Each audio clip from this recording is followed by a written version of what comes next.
Tiedätkö tunteen, kun tilaat tuotteita tuolta verkkokaupoista ja sitten ne jää välillä vähän palauttamatta. Itellä kun on noita autoja pyörinyt jonkun verran tuossa pihassa, niin sitten aina tulee välillä niinku tilailtua vähän, että no ehkä mä jossain vaiheessa laitan tohon autoon tommosta ja tämmöstä. Ja sitten mä yllättäen onkin myynyt sitten. Mutta no ne on vähän hukkunut tuonne kasoihin, ettei oikein tajunnut sitä oikein kauppojenkaan yhteydessä aina laittaa vaikka kyytiinkin. Niin niitä olisi mulla täällä tämmönen pieni kasa. Niin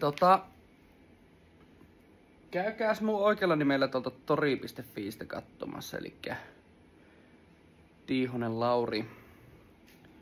Niin sieltä löytyy, siinä on Touaregin etujarrun levyjä uutta ja alapallon niveltä, ylätukivarret, johonkin golfiin käypäneen, ihan uusi jarru tehostin, eikä nyt meidän golfiin.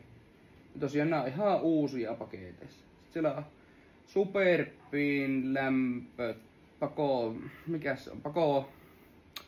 putken lämpötila anturi. Tuolla tuo Vemo, sitten oli kallistuksen vakaaja ja plussagolfi takavalossa. Se oli sellainen, että se oli ottanut vettä pesussa vastaan, mutta vaihdettu sitten uuteen. Eli tuon jos tiivistelisi, niin sen sais varmaan vielä pelaamaan.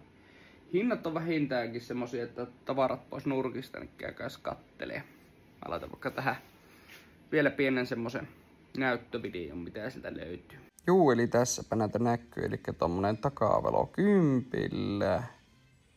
Palloniveliä 2 kappaletta 20.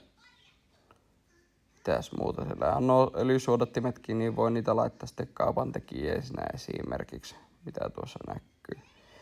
Touaregin etujarrun levyt 2 kappaletta, niin satasella ei ole paha.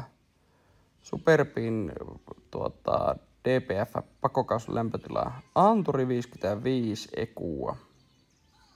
Tuossa näkyykin 7715 on tuolla netissä hinta sitten. Täällä on tällaista, käykää kahtelemassa, eli löydätte tuolta Lauri Tiihosen nimellä.